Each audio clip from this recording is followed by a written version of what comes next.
todos. Bueno, después de oír el currículum, tu reseña del currículum, lo que me queda a mí es que soy una persona muy mayor, porque he hecho muchas cosas, evidentemente, pero es porque tengo muchos años.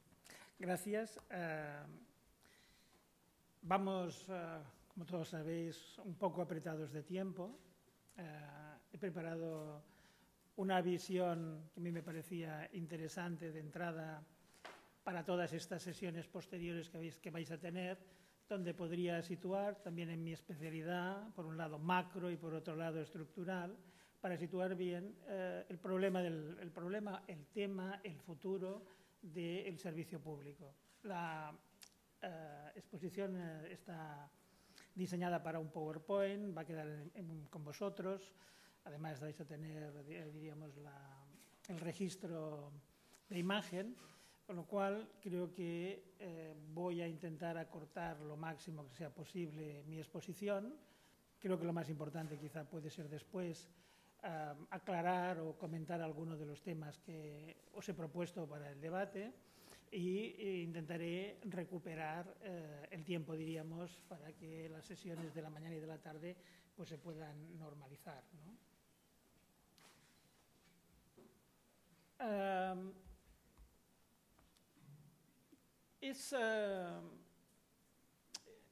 Quizá lo más característico de nuestra época, tanto para las personas más jóvenes, para los que tenemos un poco más de edad, creo que lo más característico de nuestra época es el rápido cambio con que están sucediendo las cosas. Para algunos un cambio muy acelerado, se está transformando todo el tejido social construido, si pensamos en un ciclo largo, en los últimos 500 años, si pensamos desde la imprenta hasta nosotros, si somos más cortos, todo ese sistema de medios de comunicación que hemos construido en el último siglo, en el XX, que era un sistema complementario donde por un lado teníamos los impresos, la prensa, los libros, etcétera, por otro lado teníamos el audiovisual construido en progresión, el cine, la radio, la televisión, donde todo esto se acomodaba de una forma más o menos natural y complementaria a lo largo del siglo pasado. Todo esto se está transformando muy rápidamente, de la misma manera que se transforman nuestras estructuras políticas, nuestra economía.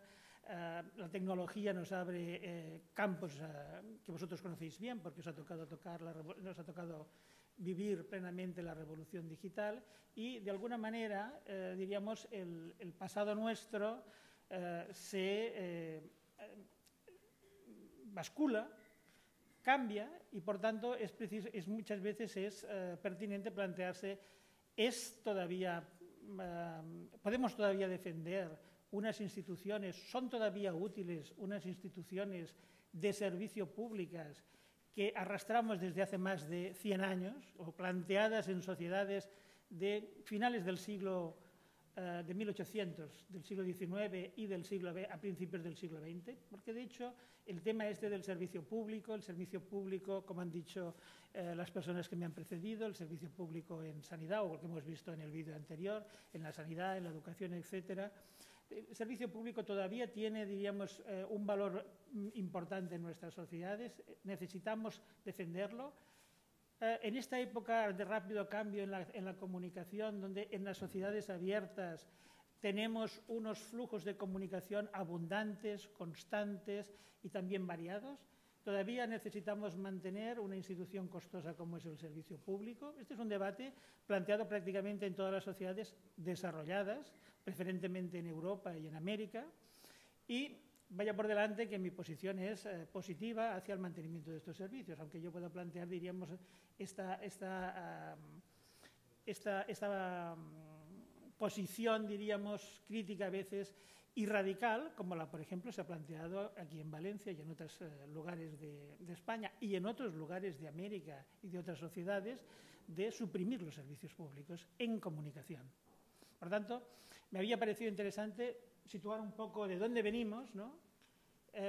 Y venimos, digamos, en los servicios públicos en una posición que el Estado había conseguido legitimar.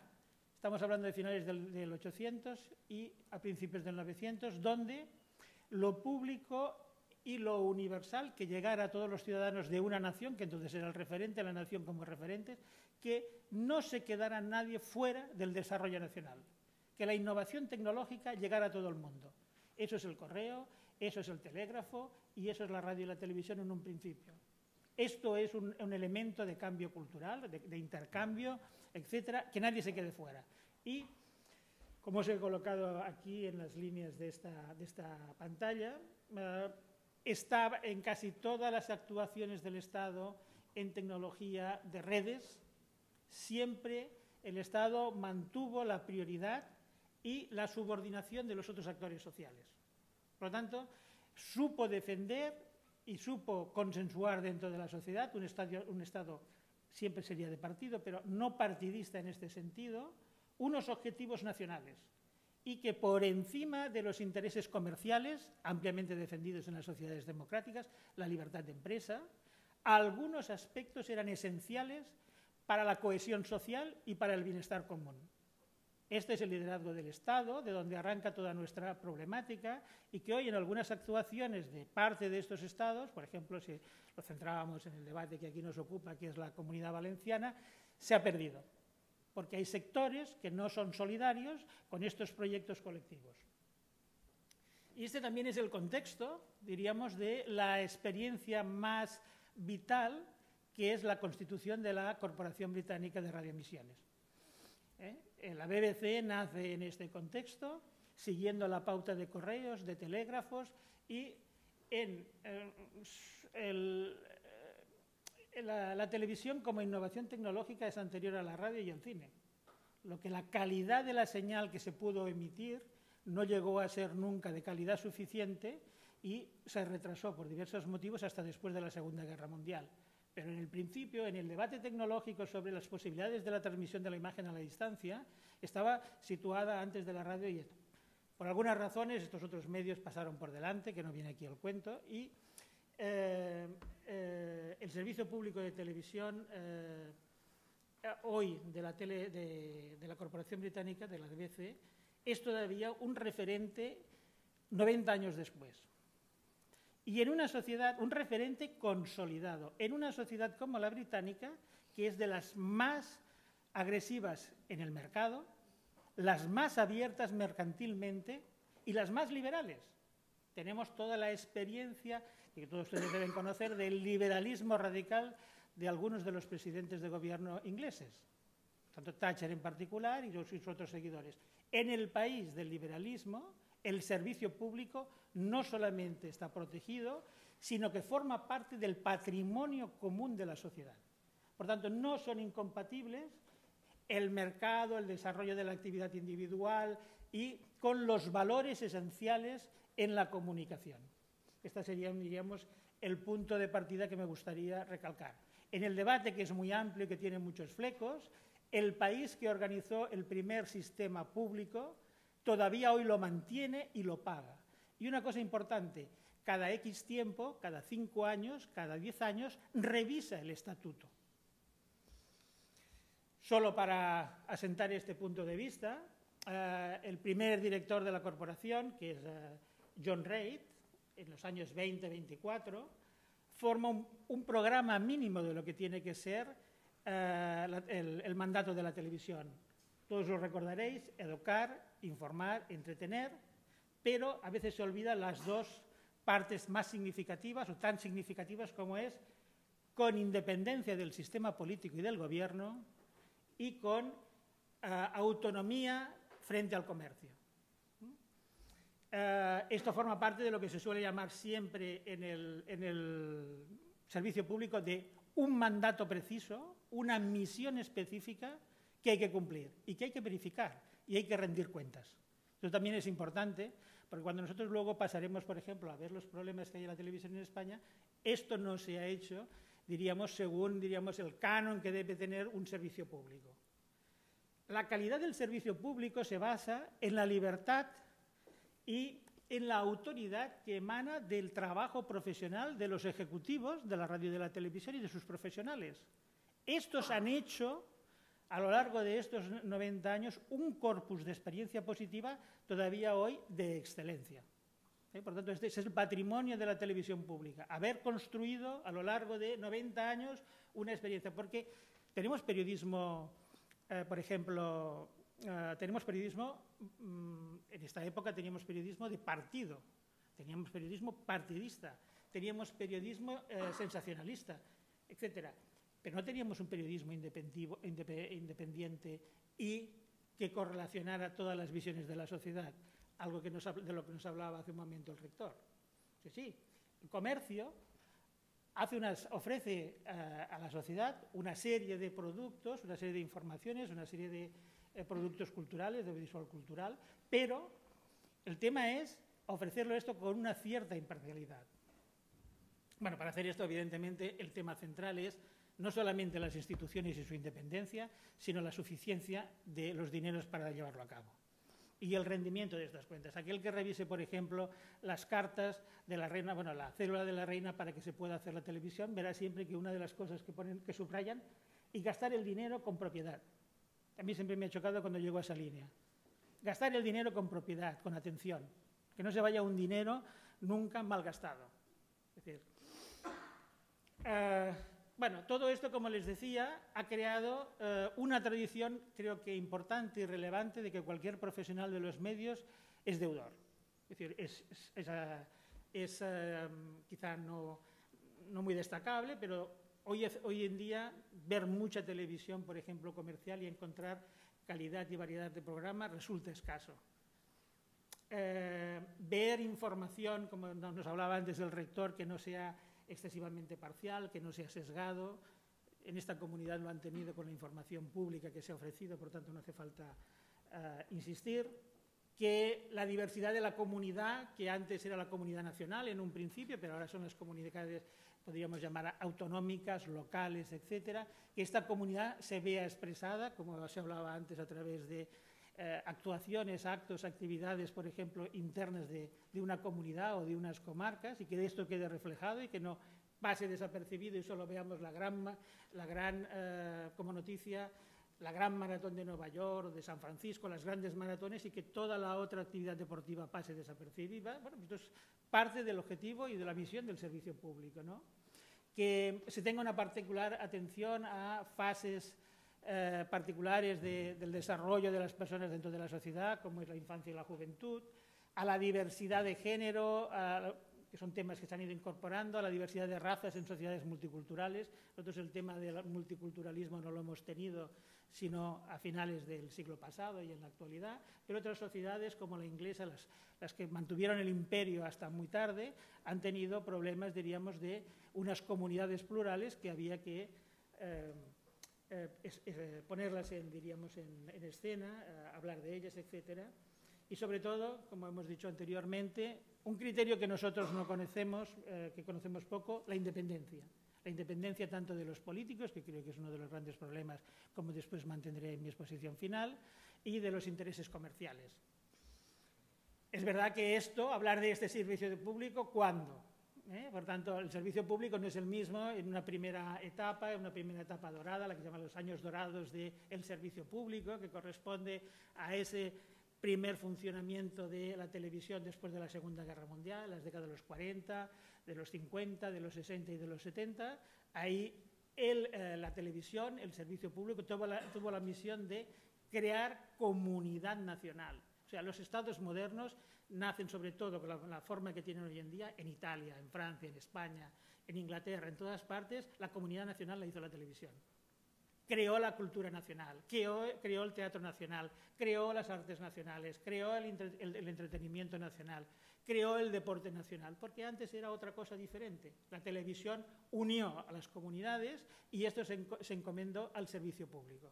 Por eso, en muchas comunidades, luego lo diré, que no fueron formadas por la dictadura como la nuestra, vinculan su creatividad personal, su conocimiento, lo vinculan con el servicio público.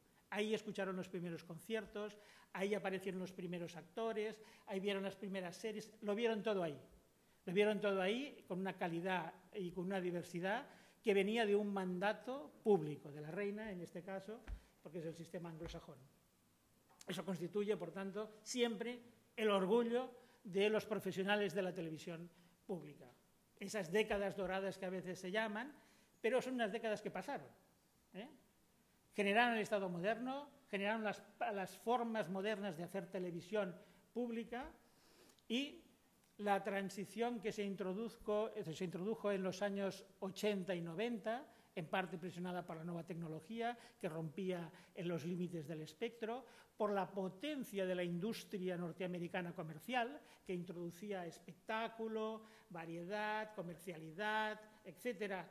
Pronto se hizo un espacio y ahí hubo una segunda televisión de servicio público compitiendo y defendiendo los valores de lo público frente a lo privado. También para mí esta época, que no ha pasado, también se lo diré, pero ya ha pasado porque a nosotros nos toca vivir otra etapa de la televisión. Nos toca vivir este periodo actual marcada por el desarrollo de la nueva tecnología, por Internet, por la convergencia entre el audiovisual tradicional y las redes. Nos toca las televisiones de primera y segunda pantalla, las emisiones en directo a horas fijas, pero todo lo que es el flujo en línea. Y por tanto, esto es algo que, por ejemplo, los ingleses no han abandonado y son, por ejemplo, la BBC, líderes en este campo. Ofrecer gratuidad a través del sistema público de emisiones.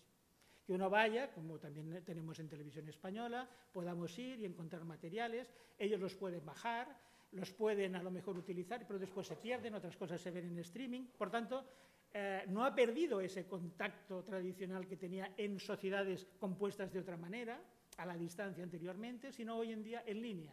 Por tanto, puede retener el público joven y no segmenta todavía más las audiencias tradicionales de la televisión. Ciertamente, de la competencia hemos pasado a un cierto declive, que no sé si aquí lo podrán apreciar, pero este es el panorama de la televisión. El referente máximo que tenemos en Europa es el Observatorio Audiovisual, que marca todas las líneas. Si nos fijamos en la primera, que es el Broadcast Public, en la actualidad es de unos 36.000 millones. Con respecto a la cifra, sin hacer mucho balance, tendrán las cifras para consultarlas después si quieren. Esto quiere decir que el 45% en Europa todavía de la televisión pública constituye, el 45% lo tiene la televisión pública, el 55% lo tiene ya la televisión comercial, pero el servicio público resiste, se abre a esas nuevas pantallas, a esa comunicación en línea y por tanto tiene diseñado un modelo todavía de supervivencia de ese modelo básico sobre la sociedad. Y los parlamentos le renuevan constantemente, después de los informes pertinentes, el financiamiento para hacer esa televisión. Por tanto, en la época dura que vivimos de mercantilismo, de comercialismo, todavía eso periódicamente, que no quiere decir cada 20 años, sino cada 5, cada 10 años, cuando se quede conveniente que hay algo social que es relevante o un cambio que es relevante, se emite un informe, se evalúa y finalmente se sigue manteniendo el servicio público. Esta pantalla es interesante porque se ve cómo el audiovisual se ha convertido hoy en día en una fuerza industrial impresionante, pero esta sí que la retendrán, por ejemplo, que son las cifras del audiovisual mundial. La banda azul más fuerte corresponde al audiovisual, estoy en el 2011, a la industria audiovisual norteamericana, el 60% de todo el mundo. Japón mantiene una posición importante, nosotros somos los segundos, con esos 79.000 millones, de la cual el 45% está en la televisión pública, y el resto del mundo es apenas un 20.000, un 18.000 en la estadística. Por lo tanto, hoy en día hacer audiovisual en este contexto es una cosa dura. Es una cosa además importante y necesaria, se ha dicho anteriormente aquí. Es empleo, es talento, es industria, etcétera. Y todo esto en un contexto dominado ya por una economía mundializada. Bueno, este sería, diríamos, un apunte de lo que ha sido, de dónde viene la televisión pública y de dónde está hoy en día. La pantalla que les propongo a continuación es, bueno, entender un poco nosotros. Es decir, nosotros en el servicio público, ¿dónde estamos? Bueno, nuestra televisión, por las circunstancias de nuestra historia, nació en una dictadura. Y nunca tuvo una misión de servicio público. Nunca. No está en el ADN de esta sociedad. Era un instrumento de control y de propaganda ideológica. Era una máquina de difusión de informaciones manipuladas al servicio de la dictadura y del control social. Y esto quiere decir que durante una época importante en el nacimiento del medio, el medio estuvo muy involucrado con el poder. Es verdad que esto pasó. Llegó la democracia, llegó el año 75, 76, 78, 80, y iniciamos una transición. La televisión empezó a cambiar. La televisión, hay muchas formas de hacer la periodización de esta transición. A mí me gusta decir que esa transición empieza en el 2010.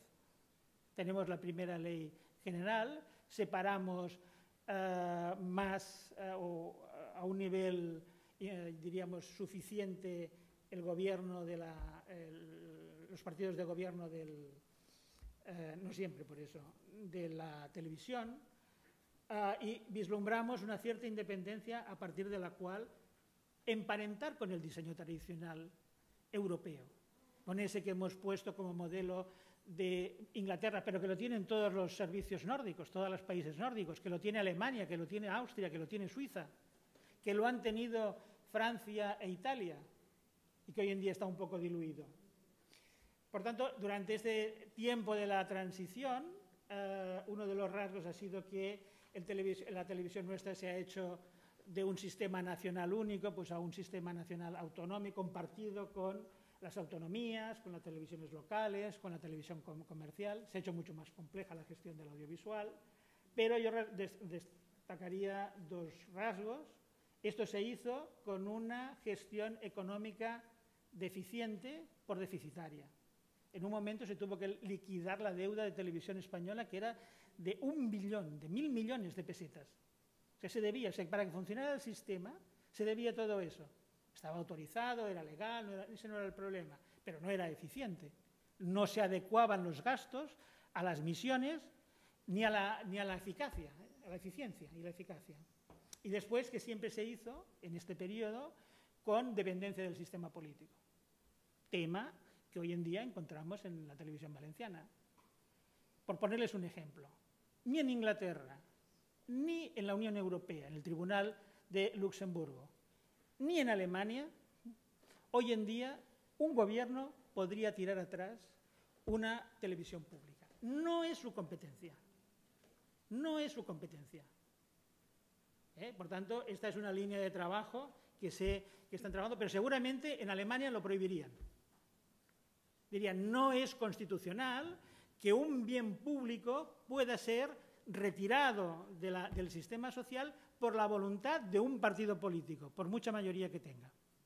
Y entonces haría volver atrás la sentencia y el debate se establecería. Esto ha pasado con otros temas en Alemania, en Inglaterra y en la Unión Europea.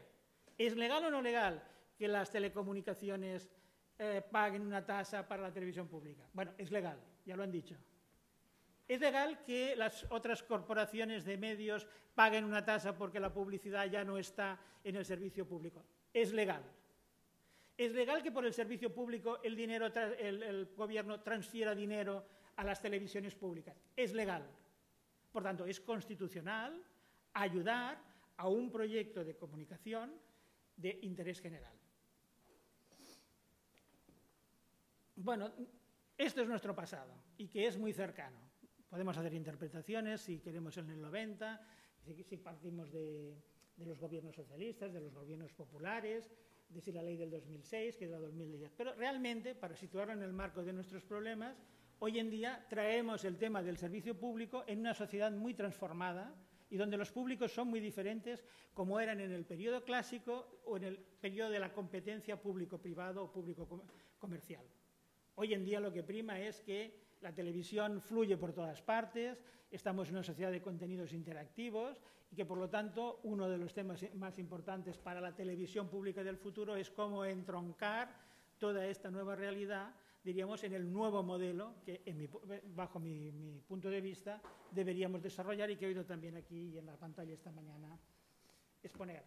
Una realidad también muy importante, son datos de la semana pasada. Bueno, el servicio público en España, a la luz de estos resultados, si juntamos la 1, que ha bajado del 10%, juntamos el conjunto de las televisiones autonómicas, que está en el 8%, nos sitúa que el peso de lo público en España supera el 20% y no llega al 25%. Es una situación crítica, porque en cuanto esta cifra de la 1 baje del 9 y se coloque en el 8, empezará a pensarse esa pregunta anteriormente: ¿tiene sentido todavía hoy hacer una televisión mayoritaria? La respuesta es todavía que sí, pero realmente, en términos de audiencias, esto es muy complicado de gestionar y los recursos son muy complicados de obtener. Vamos a lo político, que creo que es el problema primero que deberíamos abordar. Creo que para el futuro el principal problema, ya ha salido aquí esta mañana, es el reto político. Bueno, aquí lo tienen, o sea, los actores están aquí, el Parlamento, el Gobierno, en los consejos de administración, los consejos de dirección, que son los profesionales, la sociedad, que aquí queda en las organizaciones exteriores, y las autoridades de regulación. Bueno, nosotros no tenemos los consejos audiovisuales. Después de 20 años, 30 años, los que quieren ustedes democracia, no tenemos todavía los organismos de control de la actividad, de esta actividad tan importante que es la comunicación audiovisual. Lo tiene toda Europa y lo tienen todos los países desarrollados. No lo tenemos. Este es un hándicap. Lo van a hacer, la ley del 2010 lo proponía, no lo ha desarrollado, el Partido Popular lo quiere hacer, no lo va a hacer. Bueno, aquí esta figura es clave. Una parte del control sobre la televisión pública la tiene que hacer el Consejo del Audiovisual y tiene que verificar el peso, la importancia, la misión del servicio público dentro, diríamos, del sistema audiovisual. Y otra cosa es abrir, ya no estamos en un modelo de televisión difusionista, la cultura va de un lado a otro, ahora la cultura es interactiva, los públicos son muy variados, los públicos quieren participar, por lo tanto, en cómo reorganizamos esto, cuál es el papel del Parlamento, por supuesto, asignar recursos, pero, en mi opinión, lo que tiene que hacer, claro, es hacer un nuevo mandato. Tiene que hacer un mandato, una misión del servicio público en la era de la sociedad de la información, que no son ni la época de oro que hemos dicho anteriormente, ni es la época de la competencia. Es los problemas de la sociedad en el paso de, como hablamos ahora, de las sociedades industriales a las sociedades postindustriales o de la información. Y esto, en todo el mundo, requiere que cada 5 años, como les decía anteriormente, se haga un informe. Papel del servicio público en la época de la información, de la sociedad de la información. No la misión general que arranca de los años 20, que todavía es válida porque todavía le damos validez y que persiste en Inglaterra, en los países. No, España, hoy, misión, ¿no? Por tanto, ¿es válida todavía? ¿Necesitamos todavía una información plural, independiente? ¿La necesitamos todavía? Claro que la necesitamos, porque, como decía antes el rector, miramos las televisiones y resulta que aquí no aparece la información. Para estos no existe. En cambio, es muy importante. Estos son sectarios y solamente dan la información de una determinada manera, etc. Todavía los informativos son una pieza clave del servicio público. Hoy en día, cuando uno llega a casa, puede poner la televisión y puede ver determinadas cosas, pero si uno quiere la información, se va al canal público, busca la sección de noticias y sabe que le va a venir el bloque del noticiario, o resumido, o el que ha pasado anteriormente, de 15 minutos. Y puede ver las noticias cuando quiere y totalmente descentralizadas, o ahora ya desde sus tablets o cuando quiere. Quiere ver el tiempo, quiere ver cosas de actualidad, va a las noticias locales y ahí las encuentra. En unas sociedades complejas como las nuestras, todavía la cohesión social, es que el mínimo de referente sea común para todos, es importante, por supuesto, lo es, todavía. Los temas cada vez más importantes de la diversidad de nuestras culturas dentro del Estado Nacional, dentro de la comunidad, dentro de la ciudad, las lenguas, son todavía importantes, por supuesto. Todavía constituyen una parte de la misión. ¿Lo tiene que dar Telecinco? No, si no quiere, ¿por qué? ¿Es comercial? ¿Me da más rendimiento? ¿Me baja la audiencia? No lo pongo. Está en su derecho. Está en su derecho. Pero alguien tiene que tener la cobertura de los intereses generales, como decíamos anteriormente. Por tanto, hay que hacer, diríamos, una planificación de objetivos, de qué prioridades hay que cubrir. Quizá, por poner una cosa, el deporte no es lo más importante. O en unas ligas como las nuestras de fútbol, tan mercantilizadas y capitalizadas, poner dinero es poner dinero en el bolsillo y en los fichajes de los jugadores y sus agentes. Por ejemplo, ahora, hace 3 días, hemos sabido de que se han adjudicado los derechos de la Liga en España. Bueno, la televisión española que tenía derechos los pierde. ¿Con su deuda actual puede pedir dinero para hacer la Liga? ¿Es esa la prioridad estratégica de la televisión española? ¿O de la televisión local? No, no lo es. ¿Tienes dinero, por ejemplo? ¿Puedes hacerlo y te sube el rating y estás compitiendo? Bueno, bien, es una opción estratégica, puedes hacerlo. Pero no es necesario. Por tanto, los objetivos son cambiantes y las necesidades hay que definirlas en cada periodo, en cada tramo histórico, en cada tramo de años. Y luego hay que verificar los resultados. ¿Quién verifica los resultados? Bueno, los externos, los consejos, aquellos que tenemos en el exterior. Como se ha visto, diríamos, en el caso valenciano, pero se ve prácticamente en todas las televisiones, todavía no se produce, todavía no hay independencia en las televisiones públicas. Por tanto, ese creo que es otro de los temas, como he dicho anteriormente, y finalmente el control externo, como les comentaba. No solamente es un reto político. Sin la solución de ese reto político, en mi opinión, la televisión pública languidecerá y no será legítima en el común, diríamos, de la sociedad. Entonces, bueno, puede ser la tónica de televisión española, la tónica más radical de la televisión valenciana, en algunos lugares donde el tema de lengua, cultura, País Vasco, Cataluña, aquí también tendría que ser igual, pero no ha sido este el perfil, o de la comunidad gallega, pueda mantenerse todavía un tiempo más, pero la independencia basada en la calidad y la autoridad de ejecutivos y profesionales es algo que nosotros no hemos experimentado, o bueno, circunstancialmente, no estructuralmente, ¿no? Y el modelo de programación ya no tiene que ser uno generalista, difusionista, ya esto ya pasó. Ahora tiene que ser qué necesidades tiene la comunidad valenciana, si estamos hablando de Valencia, o qué necesidades no están cubiertas, por ejemplo, en la sociedad española. Y por tanto, nuestros 2, 3 canales deben estar orientados a esto, vamos a proporcionar los recursos, y luego el control del gasto, para evitar la corrupción. Los amigos encargan cosas a los amigos cuando están en las direcciones y el dinero se va muchas veces. Hemos visto recientemente que en una época de crisis, Televisión Española mandaba más ejecutivos a ver la final de la Champions a Lisboa que profesionales. Bueno, esto es de escándalo. El juego de la financiación está establecido, de izquierda a derecha, el pago por servicio, el abono, la publicidad, preferentemente para los medios privados, para los medios comerciales. La televisión pública en España era anómala porque, contrariamente al canon que se estableció en los principales servicios públicos, nosotros lo hicimos de una forma populista, por la dictadura, en la publicidad, que pague la publicidad. A pesar de todo, de forma deficiente, cuando vieron si era necesario cubrir. Por tanto, está abierto y válido el debate sobre tasas, sí. La Unión Europea ha dicho que sí. Aquellos que ganan un cierto dinero en el audiovisual y en las telecomunicaciones para favorecer, diríamos, la misión de servicio público, deben pagar o pueden pagar tasas si el gobierno así lo decide. El Estado debería ser, no el gobierno, el Estado debería ser. ¿No? El canon es muy difícil que pueda volver a ser reintroducido, o que pueda ser reintroducido en España. No es posible.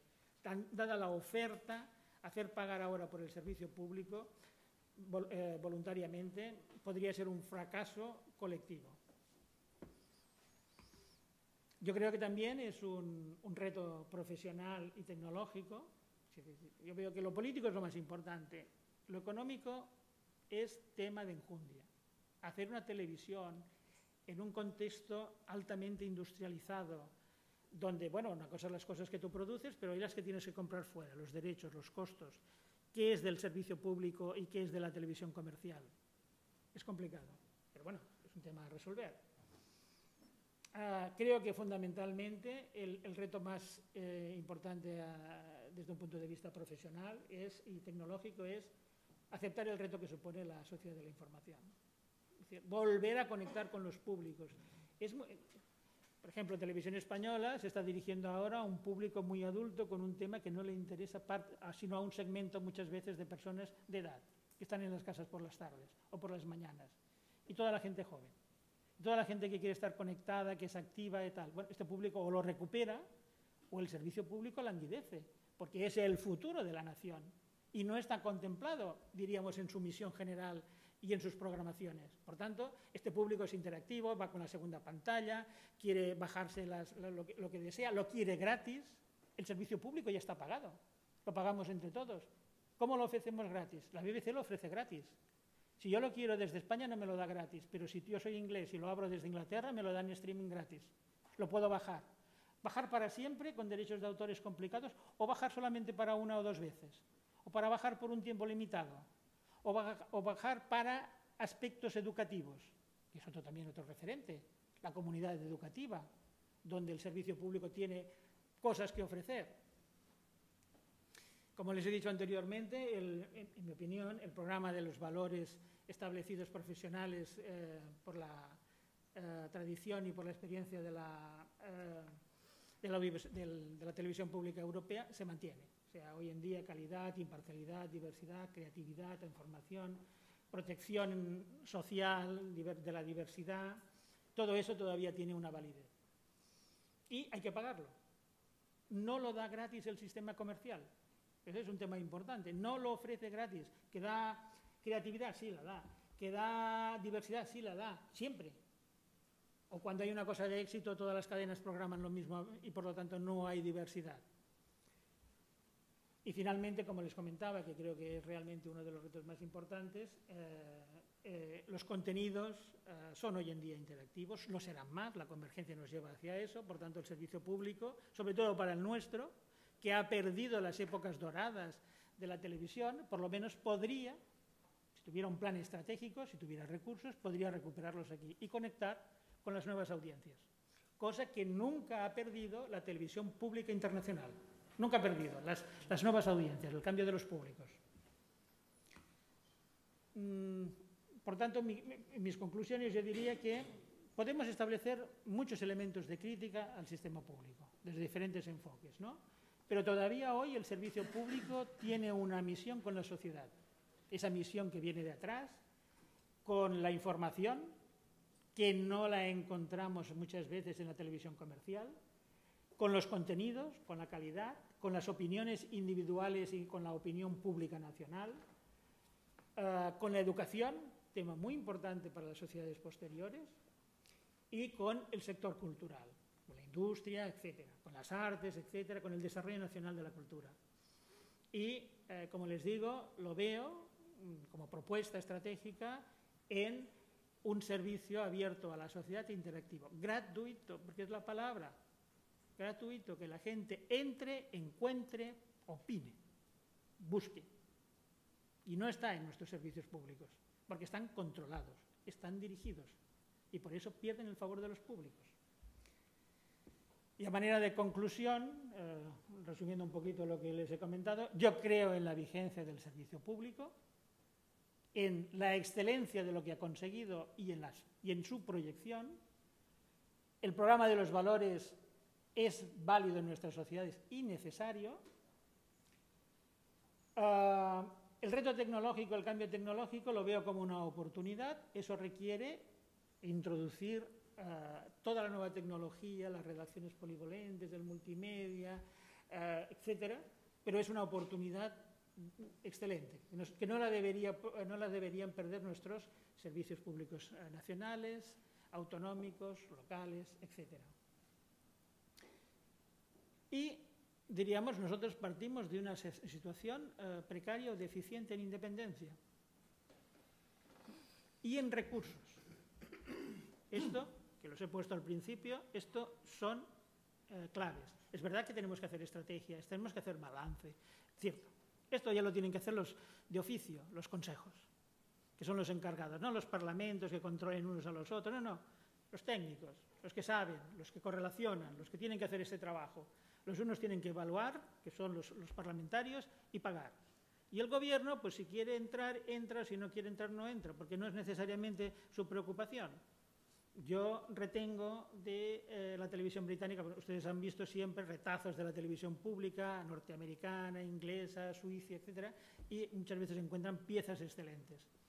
En el momento que Inglaterra ganó la guerra de las Malvinas contra Argentina, en un momento en que la nación abría un desfile nacional del siglo pasado, o sea, de principios del siglo XX o de finales del XIX, parado al país, recibidas las tropas, el boato del triunfo. 2 semanas después, abriendo con esa imagen, la televisión británica saca la crudeza de la guerra, cómo se ganó la guerra, cómo la perdieron los argentinos, cómo pusieron en jaque a los ingleses, que estuvieron a punto de perderla, y lo abrió delante de la nación y habló de las familias, de los que habían perdido hijos en un sitio y los habían perdido otros, cómo los pobres argentinos murieron helados de frío, con armamento desactualizado y masacrados por las fuerzas inglesas. Bueno, eso era triste para todos, pero reconciliaba al espectador con el sentido de lo que le pasa al país en frente a sus realidades, diríamos en este caso bélicas. Y todo esto reconforta, porque uno encuentra una reflexión serena, donde todo el mundo se encuentra contemplado. Se entrevistaba a los oficiales ingleses, a los soldados de ambas bandas, al jaque del debate de la tecnología que jugaba en esa guerra, en cómo los argentinos con la equipación francesa destruían, diríamos, fácilmente las fragatas argentinas y estaban todos asustados porque les podían hundir todos los barcos, que la armada argentina, que la aviación argentina era excelente. Todo eso no es el boato de hemos ganado la guerra, los hemos masacrado, les hemos recuperado. No, eso es abrir a la nación un debate, y eso no está en el servicio comercial, en la información comercial, eso está en una misión encomendada a la sociedad a lo largo de decenas de años. En este caso casi un centenar, ¿no? También para finalizar, decirles que, bueno, aquí el debate que se plantea en la actualidad es complejo.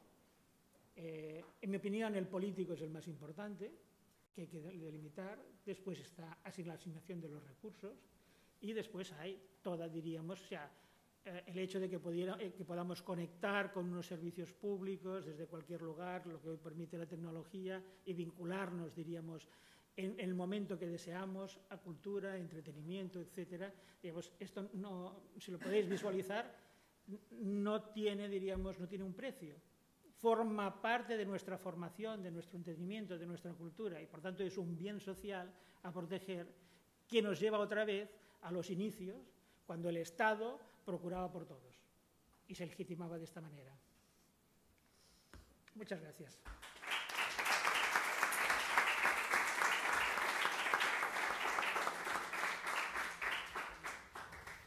Bien, si os parece podemos abrir un turno de preguntas breve, Tenemos un par de preguntas o 3 antes de hacer una breve pausa.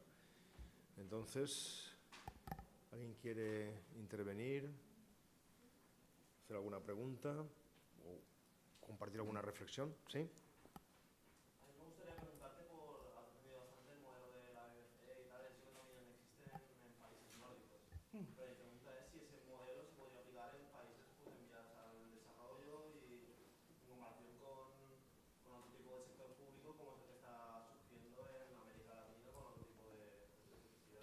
Sí, hay que decir que para las personas que hayan viajado más, el servicio público está en Asia, está en Oceanía, en menor medida en África, porque es más convulsa la situación y poco estable, y, como tú apuntas, resurge en las sociedades latinoamericanas. Es decir, unas sociedades también como las nuestras convulsas, o sea, que han tenido periodos de democracia, periodos de dictadura, y que la irregularidad democrática ha hecho que muchas veces los sistemas públicos iniciales hayan desaparecido, no hayan tenido asignaciones. Hoy en día, ante, diríamos, la falta, diríamos, de contenido cultural y informativo de la televisión o del sistema comercial, que no tiene por qué tenerlo, puede aportarlo, pero son emisiones para hacer negocio en un mundo muy complejo del beneficio económico. Por lo tanto, no les pides determinadas cosas. Por lo tanto, sí, América Latina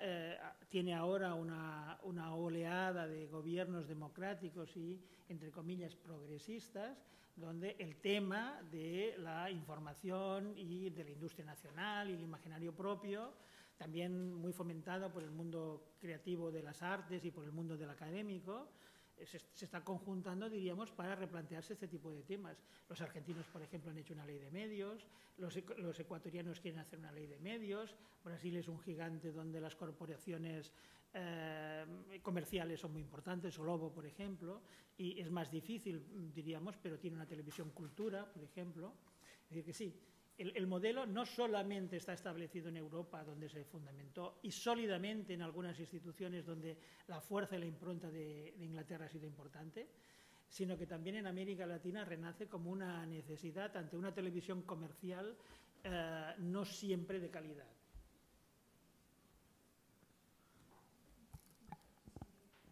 ¿Una pregunta más?